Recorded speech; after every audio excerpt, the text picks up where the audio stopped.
Good morning student. और आज जैसा कि मैंने पिछले वीडियो में आपसे कहा था कि आगे का जो वीडियो होगा वो अब फिनेंशियल अकाउंट से रिलेटेड होगा। और मैं उसको अब क्लास 12th वाले जो स्टूडेंट हैं जो पास आउट होकर अब बीकॉम पार्ट 1 में एडमिशन लेने जाएंगे, लेकिन लॉकडाउन है।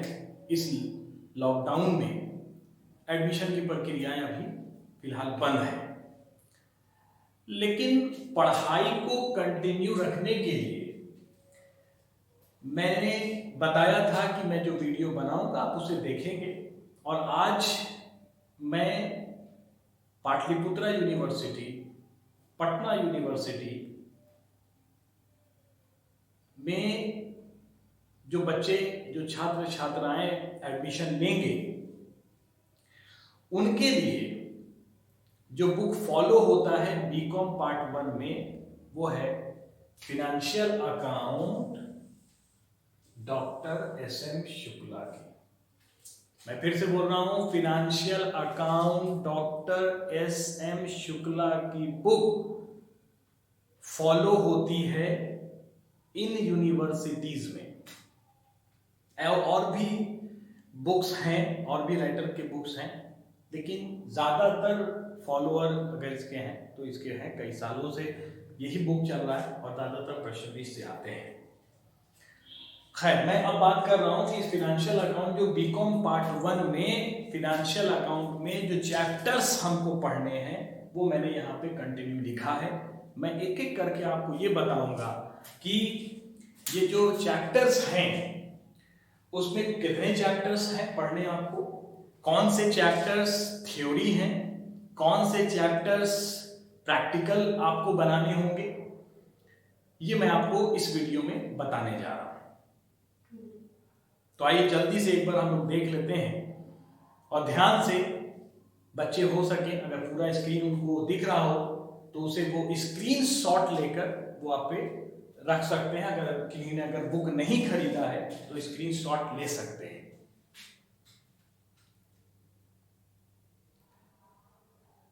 उम्मीद करता हूं कि आपने स्क्रीनशॉट ले लिया होगा। तो लेट्स स्टार्ट। पहला जो चैप्टर है उसका नाम है meaning, nature, significance and type of account. ये एक अकाउंट का पहला चैप्टर थ्योरी पेपर है। ये थ्योरी चैप्टर है, इसमें सिर्फ थ्योरी आपको पढ़ना है। मीनिंग, नेचर्स के बारे में आपको जानना है तो थ्योरी पढ़ना है हम लोग को। सेकेंड जो हमारा चैप्टर्स है वो भी आपका सर थ्योरी है। Basic concept, principles and convention of accounting. तीसरा चैप्टर फिनेंशियल स्टेटमेंट, चैप्टर का नाम है फिनेंशियल स्टेटमेंट, जिसमें हमको क्या पढ़ना है, इसका मीनिंग, टाइप्स एंड लिमिटेशन। ये भी थ्योरी की चैप्टर्स है। फोर्थ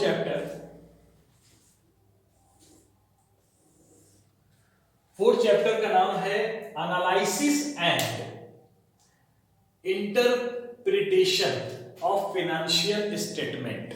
ये आपका फोर्थ चैप्टर है, ये भी थ्योरी पेपर है।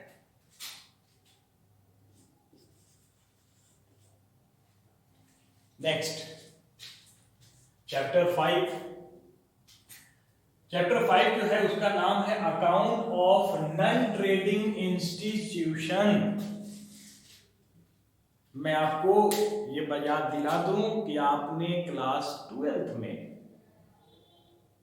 पहला चैप्टर याद कीजिएगा, क्लास 12th में पहला चैप्टर नॉन प्रॉफिट ऑर्गेनाइजेशन आपने पढ़ा था, अलाभकारी संस्थान। ये वही चैप्टर है, यानी कि आपको इस चैप्टर पे बहुत ज्यादा फोकस मेहनत नहीं करनी है, क्योंकि आपने ये चैप्टर पढ़ लिया है और ये चैप्टर से क्वेश्चंस बीकॉम पार्ट 1 के एग्जामिनेशन में इससे क्वेश्चंस कभी कभी पूछे जाते हैं। मतलब ये इंपॉर्टेंट नहीं है, कभी कभी सवाल किए जाते हैं। बच्चे मेरी बात पर ध्यान देंगे, कंफ्यूज नहीं होंगे। ये चैप्टर से क्वेश्चन बहुत कम, आपको यकीन ना हो तो आप क्वेश्चन बैंक निकालें और पिछले 5 से 10 साल का क्वेश्चन उठा के देख लें कि ये अभी तक में 2 से 3 बार ही, पूरे 8 साल 10 साल में 2 से 3 बार ही पूछा गया है। नेक्स्ट चैप्टर पे आते हैं, चैप्टर 6, जिसका नाम है रॉयल्टी अकाउंट। इसका नाम है रॉयल्टी अकाउंट, हिंदी में अधिकार शुल्क खाता, रॉयल्टी। ये चैप्टर बहुत ही इंपॉर्टेंट चैप्टर है। जब मैं इसे पढ़ाऊंगा तो काफी इस पे बातें होंगी, लेकिन अभी बस ये बता रहा हूं कि ये एक प्रैक्टिकल चैप्टर है। इसके पहले वाला जो चैप्टर था नॉन प्रॉफिट ऑर्गेनाइजेशन यानी account of non trading institution, ये प्रैक्टिकल पेपर है।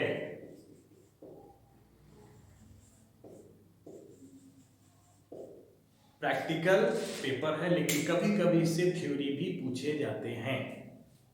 प्रैक्टिकली पूछे जाते हैं, थ्योरी पूछे जाते हैं। नेक्स्ट चैप्टर जो इंपॉर्टेंट चैप्टर है वो है royalty.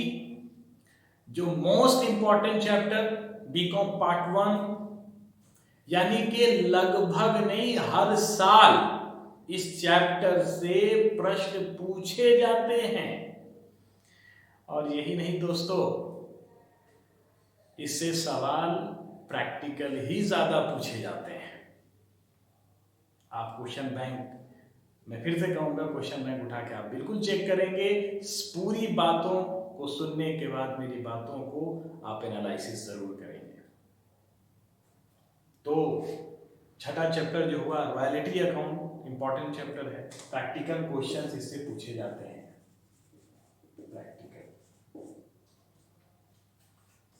Chapter number 7, hire purchase system. इस चैप्टर का नाम है हायर परचेज सिस्टम, हिंदी में किराया क्रय पद्धति। फिर से बोल रहा हूं, हिंदी में इसका नाम किराया क्रय पद्धति, इंग्लिश में हायर परचेज सिस्टम। ये भी एक इंपॉर्टेंट चैप्टर है।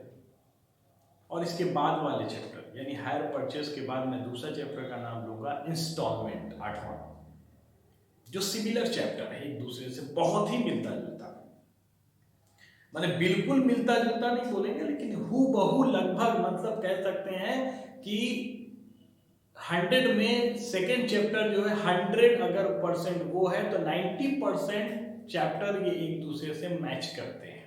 5 से 10% का डिफरेंस है। जब आप पढ़ेंगे तो जानेंगे।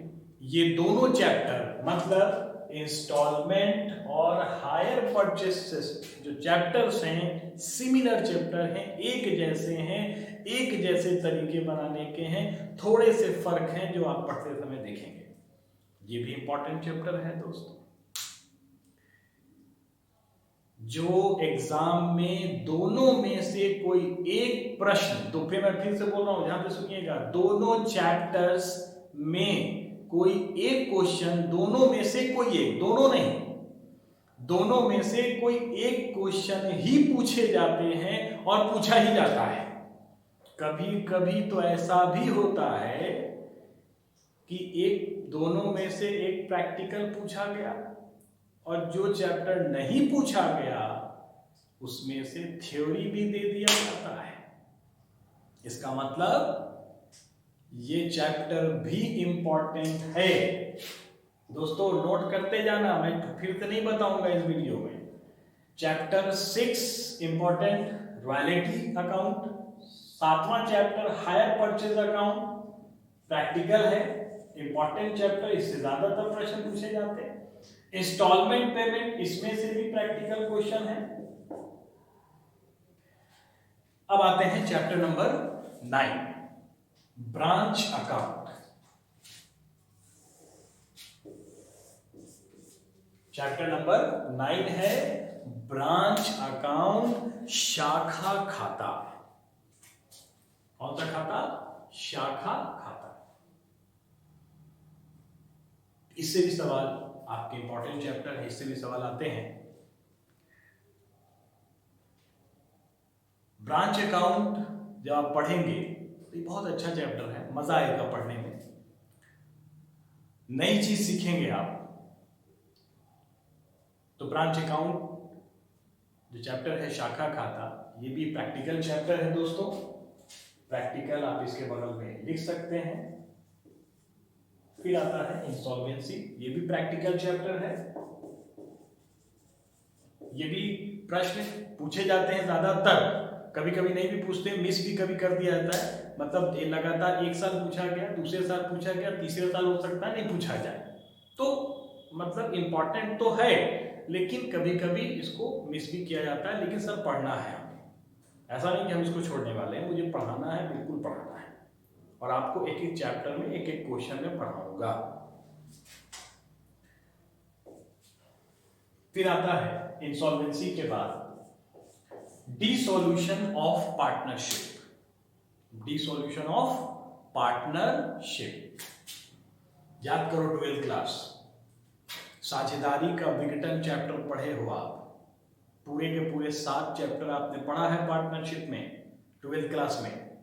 उसमें से एक चैप्टर ये भी था, साझेदारी का विघटन, डिसोल्यूशन ऑफ पार्टनरशिप, जिसमें आप रियलाइजेशन अकाउंट बनाते थे। याद करो बच्चों, क्लास स्कॉस के स्टूडेंट, अगर आप सुन रहे हैं, वीडियो देखेंगे तो आपको याद आएगा कि अरशद सर यानी कि मैंने आपको पार्टनरशिप पढ़ाया था, और पढ़ाने के बाद आपने कहा कि सर बहुत अच्छा चैप्टर है, मजा आ गया।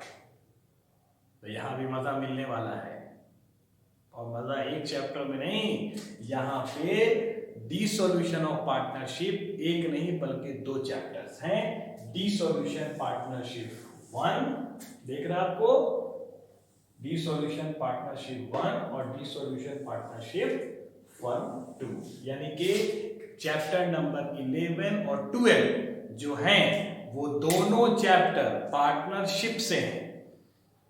इससे भी सवाल आते हैं, चाहे थ्योरी आए या प्रैक्टिकल आए, लेकिन सवाल आएगा दोस्तों, सवाल आएंगे। नेक्स्ट 13 जो चैप्टर है उसे बोलते हैं कन्वर्जन ऑफ पार्टनरशिप। इस पे भी पार्टनरशिप लगा है। Dissolution of partnership 1, dissolution partnership 2 similar chapter है। ये दोनों चैप्टर आप पढ़ेंगे तो ये चैप्टर आपको समझ में आएगा। कोई अगर कहे कि सर आप कन्वर्जन पहले पढ़ा दो, तो दोस्तों छात्रों याद रखना, समस्या होगी। अगर नियम से ना चले तो समस्या बहुत बड़ी होगी, और नियम से चले तो लगेगा ही नहीं कि कोई समस्या था भी। आगे बढ़ते हैं, चैप्टर नंबर 14, यहां पे आपको दिख रहा होगा चैप्टर 14, जिसका नाम है सिंगल एंट्री सिस्टम। क्या नाम है? Single entry system. इकहरा लेखा प्रणाली, हिंदी में क्या कहते हैं? हिंदी में इकहरा लेखा प्रणाली। ये आपने अगर याद होगा तो मैं आपकी याददाश्त ताजा करा दूं, 11th क्लास में आपने इसको पढ़ा है, शायद आपको याद ना हो। 2.5 साल पहले की बात है, 2-2.5 साल हो गया आपने पढ़ा था, या 2 साल पहले ही मैंने कह सकते हैं 11th क्लास के दौरान आपने चैप्टर पढ़ा होगा, याद भी होंगे।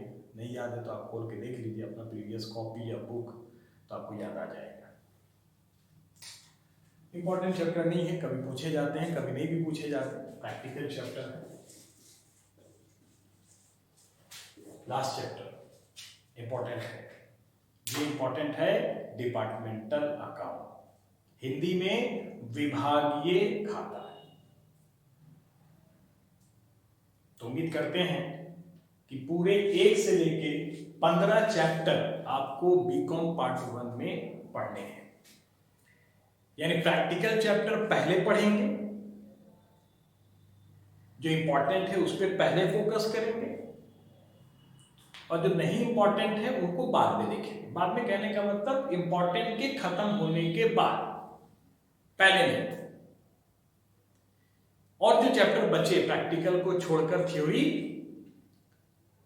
तो जब ये प्रैक्टिकल चैप्टर खत्म हो जाएंगे तो इनकी थ्योरी भी मैं आपको बीच बीच में इसका एक अलग से मैं वीडियो जारी करूंगा, जिसमें सिर्फ और सिर्फ चैप्टर वाइज जो थ्योरी चैप्टर्स हैं उसको मैं आपको समझाता जाऊंगा, डिस्क्राइब कर दूंगा। तो उम्मीद करते हैं इस वीडियो से आपको बीकॉम पार्ट 1 वाले छात्रों को अपने फाइनेंशियल अकाउंट के चैप्टर्स और सिलेबस की पूरी जानकारी हो चुकी होगी। तो ये वीडियो आपको कैसा लगा प्लीज कमेंट करें। कोई दिक्कत है या कोई परेशानी लगे कि सर आप इस वीडियो में और सुधार कर सकते थे, वो भी आप मुझे कमेंट्स में लिख के बता सकते हैं। धन्यवाद।